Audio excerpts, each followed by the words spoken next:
how to make, She said, well, you can learn. You need the money, don't you? And I said, yes. So I went out there and got hired. And that's when, let's see, there was a bartender there. I realized now she was probably gay, but I didn't know it then. This was the Paradise? Yeah, okay. The bartender, she was a tall girl and just real nice. And then Nora. Maybe I met Nora there, and no, it had to be, because I didn't babysit after. By the time I was in the bar business, I wasn't babysitting anymore.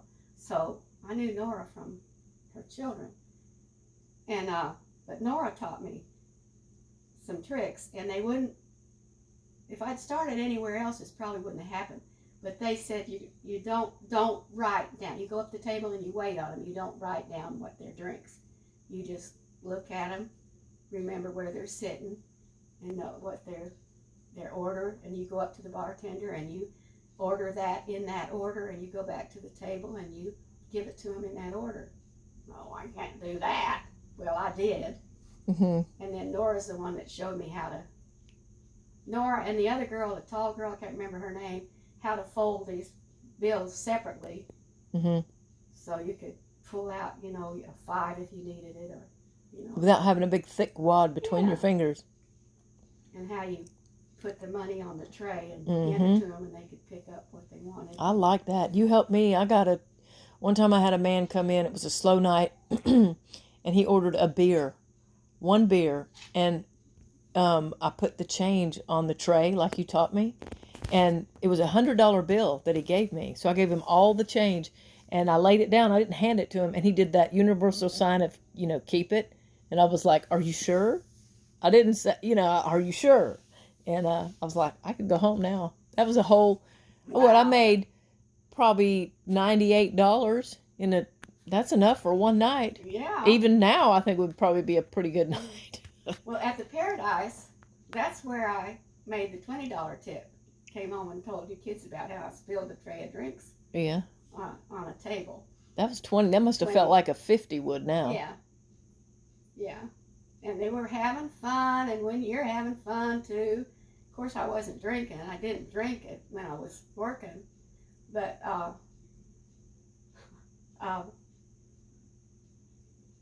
there was guys up at the bar, and then I was waiting on the table over there, and getting the drinks for that table from the bartender, and the guy says, I'll give you $5, I think he said, if you spill those drinks on that guy over there.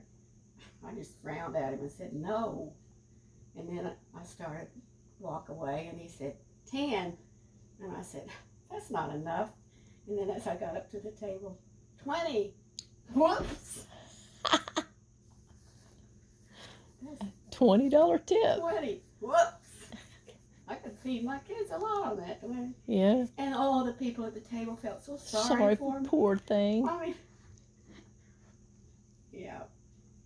That's where you get your acting ability, I guess. Maybe. I mean, you couldn't plan that. I mean.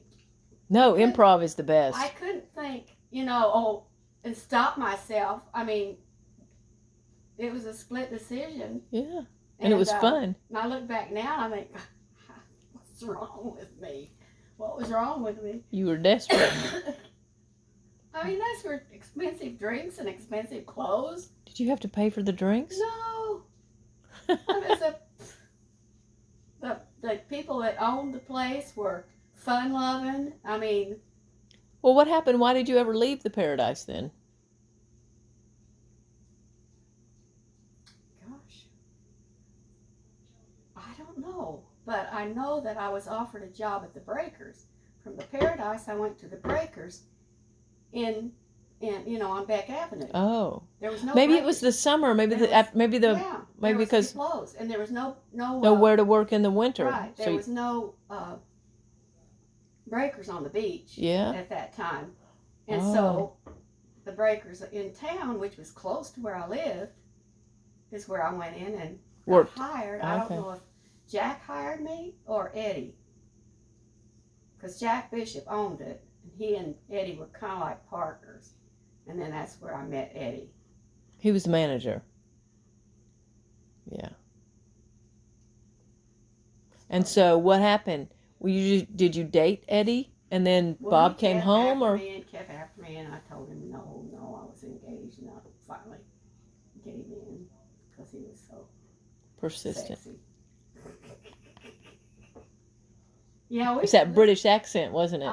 I don't know. There's something about him, but I remember knowing a friend from the Paradise that knew Eddie, and she knew I was going to go there and work. And she said, I can see you two together. She said something like that, and I hadn't even met him yet. But, wow, that's weird. Yeah, and we were together 5 years. So you dated him, but then when Bob came back, what happened? That wasn't pretty. Was he? Pretty. Yeah, he was hurt. He went and had a talk with Eddie. Really? And I was standing there. You were standing there? Well, I know. Were you afraid to come to blows? Who was bigger? Bob. Oh. Yeah. And, if he wanted it, he should have put a ring on it. Well, he did, but he didn't. Yeah. But he didn't marry you. No. But I tried to go back with him. You know, we went to the hotel, and I just couldn't. I'd already been making love to Eddie, and I couldn't. Yeah, it just wasn't there anymore. Yeah, I can understand that. You can't. I think women can understand that. I knew Bob was going. He told me before he left he was not going to be faithful, and I thought, well, if I meet, if I'm unfaithful, it's going to be because I don't love you. Can't love you anymore. So he could love you, but go. Yeah, you got to give him credit for that, for sure. I wrote him. I think I wrote him. I know I did a Dear John, which I didn't think of it as a Dear John, but that's what they are. Yes. And so when he came back, he already knew. And I tried because he and Eddie talked, and Eddie said, I don't want to get married. It's best for her to stay with you. And so I drove off with Bob and watched Eddie walk away and dropped his cigarette and stomp it out. It's like a movie. I was telling my friend that I said thought we would be together before. I was telling her, and she said, "You're in love with him. You love him." Yeah, I don't know what, but anyway, I guess I really did, and but I kept trying to go back. Went back with Bob because. But then you couldn't do it. I couldn't, so. And then I remember. Would you have to go back to work and stuff with Eddie, even though he had let you? I had already. I don't know. What were you doing? Maybe I just had some time off or something. I don't remember. No, I don't remember working with Eddie. I probably was working. Remember when I worked at the liquor stores? Yes, I do. Because I used to go with you sometimes. I left the Breakers because I didn't, Eddie was not serious, and I was trying to get away from him. And but he, he'd call me, so we'd go out, we'd date. But then he got, because he didn't have me under his thumb all the time,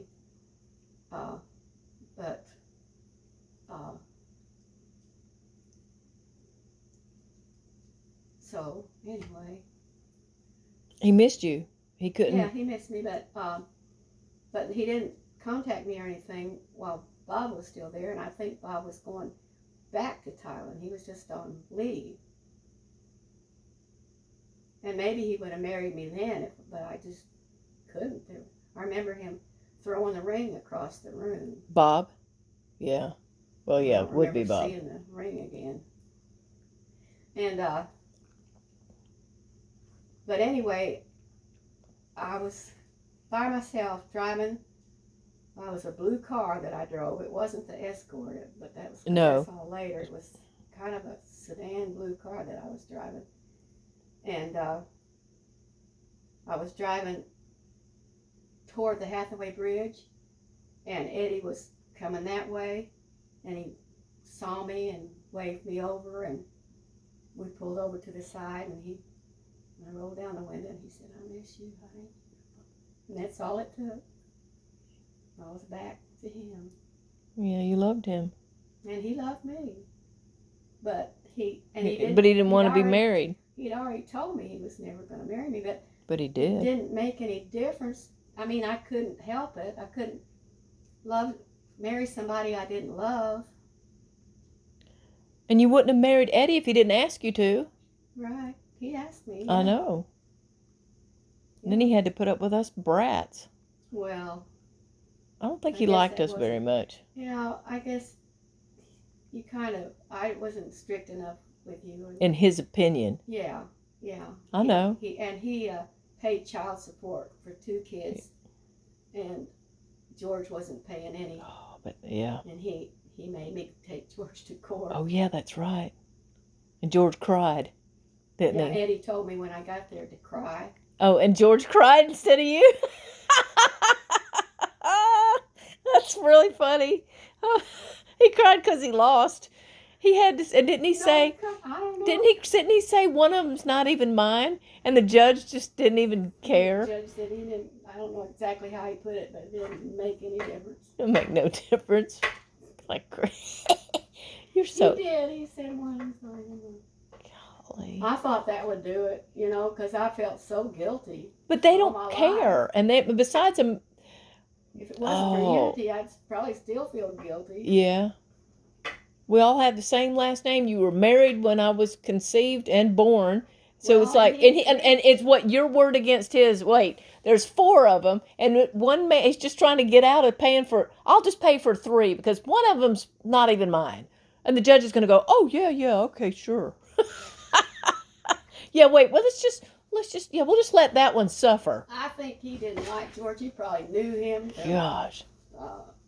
Around town or whatever, but. Lord. I was working at the News Herald by me. You sure? No, you weren't. You weren't working at the News Herald until Eddie dumped you. That's right. Okay. That's right. So I don't know where David came up, and I was working somewhere, maybe at a lounge or something, because David said when George was in jail. Oh, he went to jail? I didn't know that. They put you in jail for not paying child support? Well, how long was he there? Long enough for Dottie, his ex-wife, to come bail him out. She was an idiot. Because the only time I got child support from him was when he was married to Dottie. And then when they divorced, it stopped. And that's when, because Eddie and I got married about the time George and Dottie were divorced. I'll be darned. So when she found out he was in jail, she bailed him out. Jeez. But they didn't go back together. And then he found another woman to prey on. Who was that? Cheryl? Cheryl. Maybe. Maybe. I'm sure he dated some other ones prior to that, because I met a couple. One of them's name was Marilyn, and she went to Unity. I'll be darned. I know. Remember Florence? Wasn't she not much older than Elizabeth? Yeah, I didn't know her very well. She was just a little girl. I know. I forgot about that. Was creepy. Yeah. It was pretty creepy. But Marilyn, and we were, really get good friends, and we were there in Unity classes and stuff. You started comparing notes? Tell your history? She said, I think I'm dating your ex-husband. And I said, and you said, "Oh, you poor thing." No, I said, "Why?" She said, "Well, you're both talking about the same children." That would do it. And sure enough. But I bet he didn't talk about me and Billy. Just David and Elizabeth. Well, probably Billy, too. Oh, yeah, but not me. He didn't know me very well. I don't know. Whatever. Well, that's funny. That's a new story on it. So Marilyn and I just kind of laughed about it. But George and I were on good terms then. I know. I didn't know about this horrible thing that happened to you and Elizabeth. I know. And Dana and who hell else. Anybody. For a long time. I know.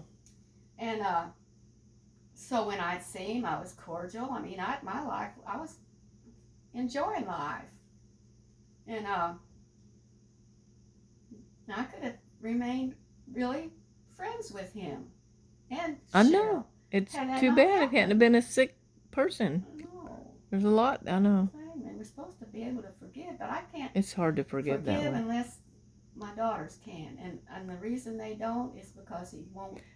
I forgive. I just don't want to be around him. You can forgive people. I know he's sick.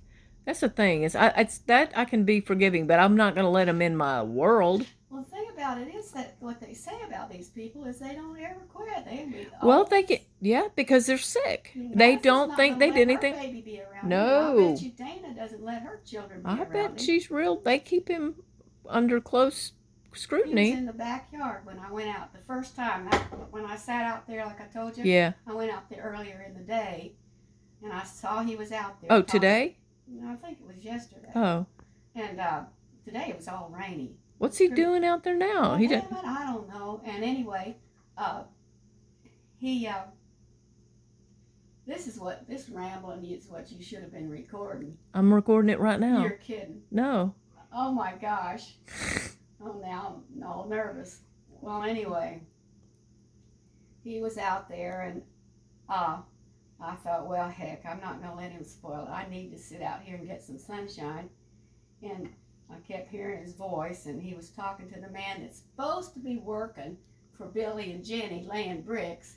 And so the guy's not working because George is talking to him, what I'm thinking. Yeah, I know. He might be, because I'm not really watching him, but yeah. I'm thinking,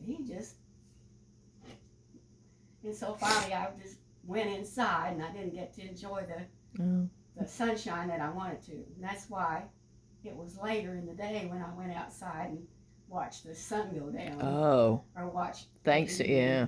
Yeah. Okay. But, yeah, so. All right. Well, that's probably about the end of this conversation, since you tell me.